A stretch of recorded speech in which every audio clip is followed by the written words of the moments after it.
सुनते हैं उन्हें। अश्विनी वैष्णव जी, जितेंद्र सिंह, वी सोमन्ना जी,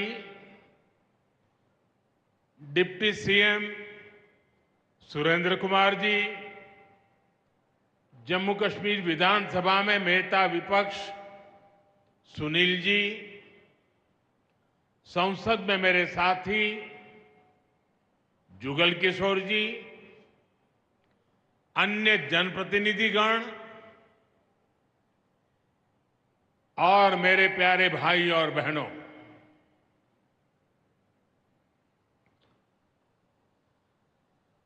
वीर जोरावर सिंह जी की ये भूमि है। मैं इस धरती को प्रणाम करता हूं। साथियों, आज का ये कार्यक्रम भारत की एकता और भारत की इच्छा शक्ति का विराट उत्सव है।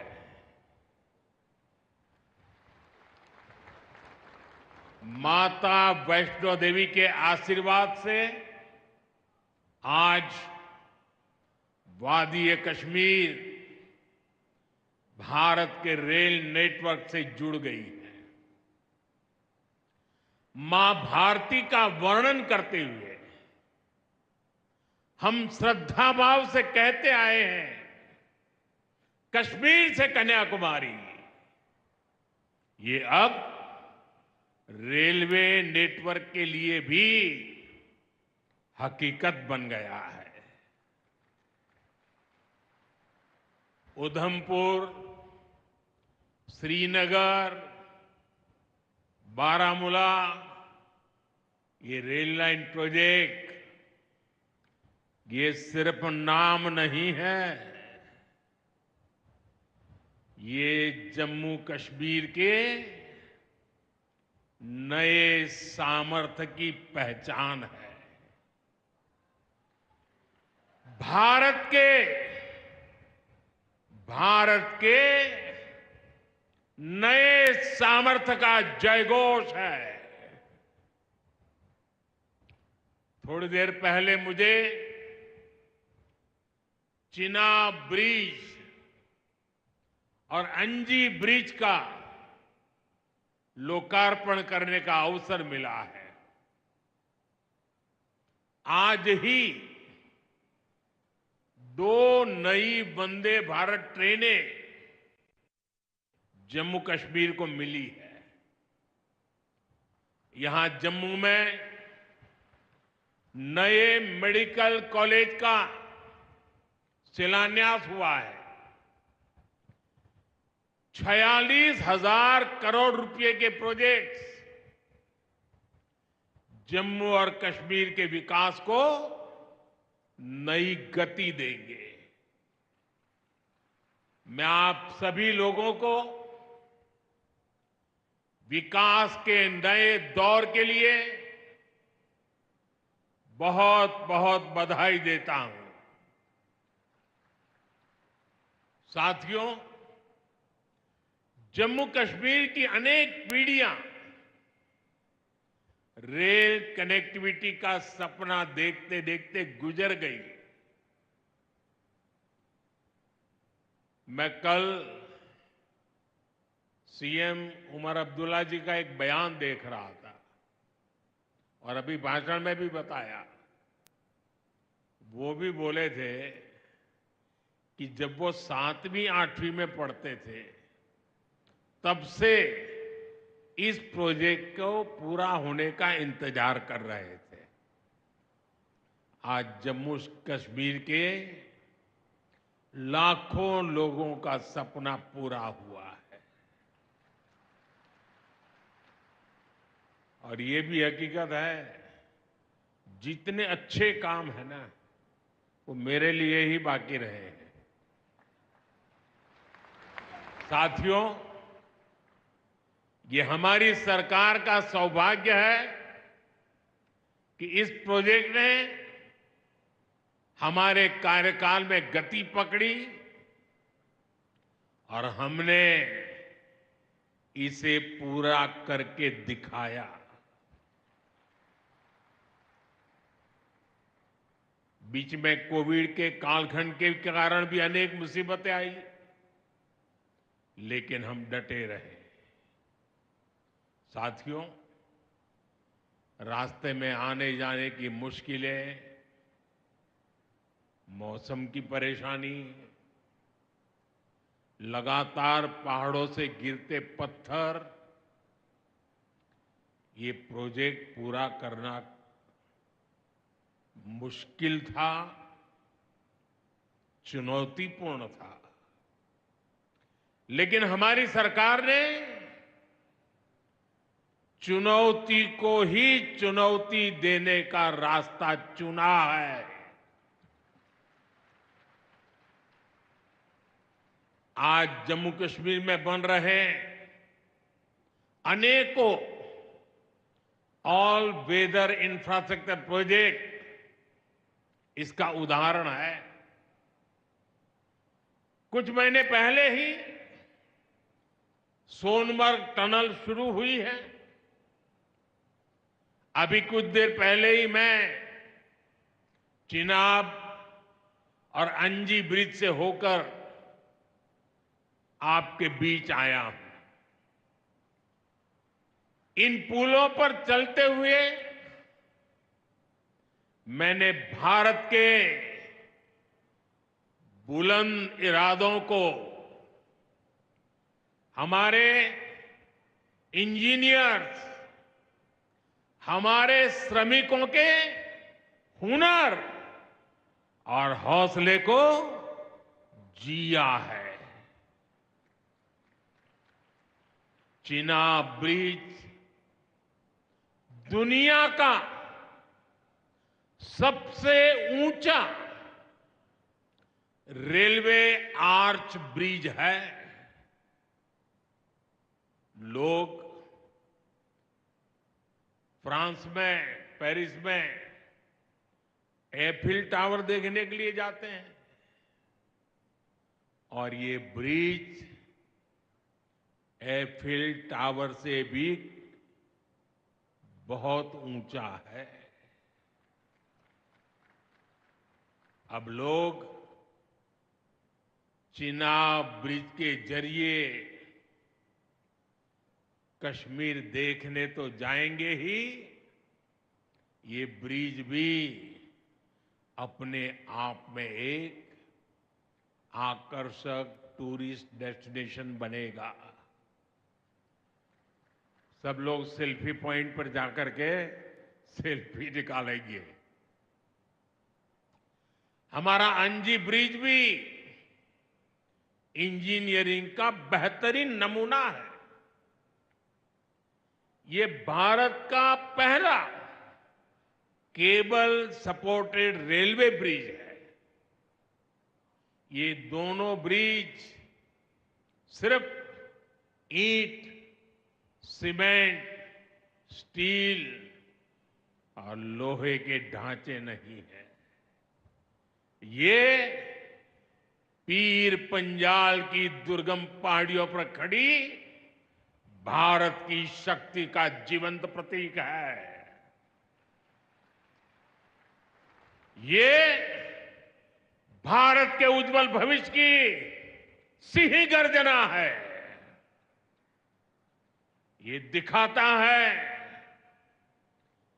विकसित भारत का सपना जितना बड़ा है, उतना ही बुलंद हमारा हौसला है, हमारा सामर्थ्य है। और सबसे बड़ी बात, नेक इरादा है, अपार पुरुषार्थ है। साथियों, चिनाब ब्रिज हो या फिर अंजी ब्रिज, ये जम्मू की और कश्मीर की दोनों क्षेत्रों की समृद्धि का जरिया बनेंगे। इससे टूरिज्म तो बढ़ेगा ही, इकोनॉमी के दूसरे सेक्टर्स को भी लाभ होगा। जम्मू और कश्मीर की रेल कनेक्टिविटी दोनों क्षेत्रों के कारोबारियों के लिए नए अवसर बनाएगी। इससे यहां की इंडस्ट्री को गति मिलेगी। अब कश्मीर के सेब कम लागत में देश के बड़े बाजारों तक पहुंच पाएंगे और समय पर पहुंच पाएंगे।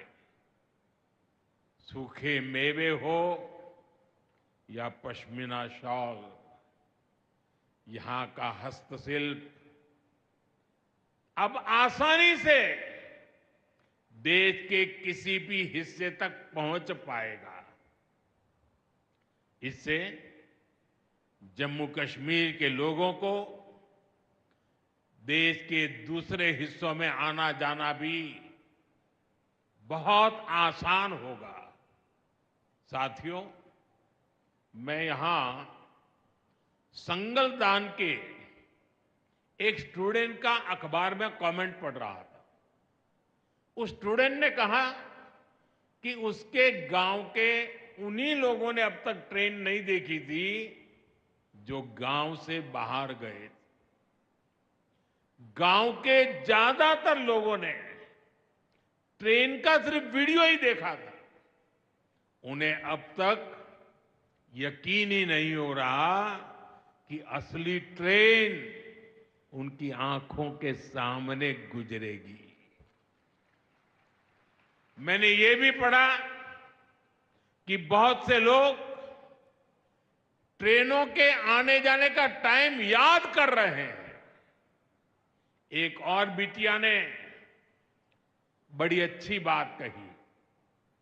उस बिटिया ने कहा, अब मौसम तय नहीं करेगा कि रास्ते खुलेंगे या बंद रहेंगे।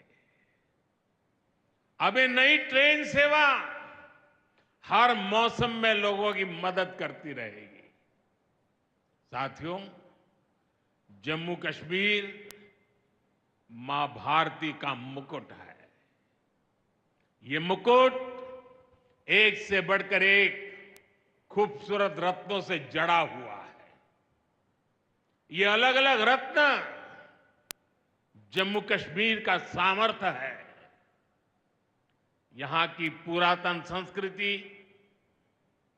यहां के संस्कार, यहां की आध्यात्मिक चेतना, प्रकृति का सौंदर्य, यहां की जड़ी बूटियों का संसार, फलों और फूलों का विस्तार, यहां के युवाओं में आप लोगों में जो टैलेंट है वो मुकुट मणि की तरह चमकता है। साथियों, आप भली बात ही जानते हैं, मैं दशकों से जम्मू और कश्मीर आता जाता रहा। इंटीरियर इलाकों में मुझे जाने का, रहने का अवसर मिला है। मैंने इस सामर्थ्य को लगातार देखा है, महसूस किया है, और इसलिए मैं पूरे समर्पण भाव के साथ जम्मू कश्मीर के विकास में जुटा हूं। साथियों, जम्मू कश्मीर भारत की शिक्षा और संस्कृति का गौरव रहा है। आज भारत दुनिया के बड़े नॉलेज हब में से एक हमारा जम्मू कश्मीर बन रहा है, तो इसमें जम्मू कश्मीर की भागीदारी भी भविष्य में भी बढ़ने वाली है। यहां आईआईटी, आईआईएम, एम्स और नीट जैसे संस्थान है। जम्मू और श्रीनगर में सेंट्रल यूनिवर्सिटीज हैं। जम्मू और कश्मीर में रिसर्च इकोसिस्टम का भी विस्तार हो रहा है। साथियों, यहां पढ़ाई के साथ साथ दवाई के लिए भी अभूतपूर्व काम हो रहा है। बीते कुछ सालों में ही 2 स्टेट लेवल के कैंसर संस्थान बने हैं। पिछले 5 वर्षों में यहां 7 नए मेडिकल कॉलेज शुरू किए गए हैं। आप भी जानते हैं, जब मेडिकल कॉलेज खुलता है तो उससे मरीजों के साथ ही उस क्षेत्र के युवाओं को भी सबसे ज्यादा फायदा मिलता है। जम्मू कश्मीर में अब एमबीबीएस की सीटों की संख्या 500 से बढ़कर 1300 तक पहुंच गई है। मुझे खुशी है कि अब रियासी जिले को भी नया मेडिकल कॉलेज मिलने जा रहा है। Shri Mata Vaishno Devi institute of medical excellence, ये आधुनिक अस्पताल तो है, ये दान पुण्य करने की हमारी जो संस्कृति है उसका भी उदाहरण है। इस मेडिकल कॉलेज को बनाने में जो राशि लगी है उसके लिए भारत के कोने कोने से माता वैष्णो देवी के चरणों में आने वाले लोगों ने दान दिया हुआ है। मैं श्री माता वैष्णो देवी श्राइन बोर्ड को, उनके अध्यक्ष मनोज जी को इस पवित्र कार्य के लिए बहुत बहुत शुभकामनाएं देता हूं। इस अस्पताल की क्षमता भी 300 बेड से बढ़कर 500 बेड की जा रही है। कटरा में माता वैष्णो देवी के दर्शन करने आने वाले लोगों को भी इससे बहुत सहूलियत रहने वाली है। साथियों, केंद्र में भाजपा एनडीए की सरकार को अब 11 साल हो रहे हैं। ये 11 साल गरीब कल्याण के नाम समर्पित रहे हैं। प्रधानमंत्री आवास योजना से 4 करोड़ गरीबों का पक्के घर का सपना पूरा हुआ है। उज्ज्वला योजना से 10 करोड़ रसोइयों, उसमें धुएं का अंत हुआ है। हमारी बहनों को, बेटियों को उनकी सेहत की रक्षा हुई है। आयुष्मान भारत योजना से 50 करोड़ गरीबों को 5 लाख रुपए तक का मुफ्त इलाज मिला है।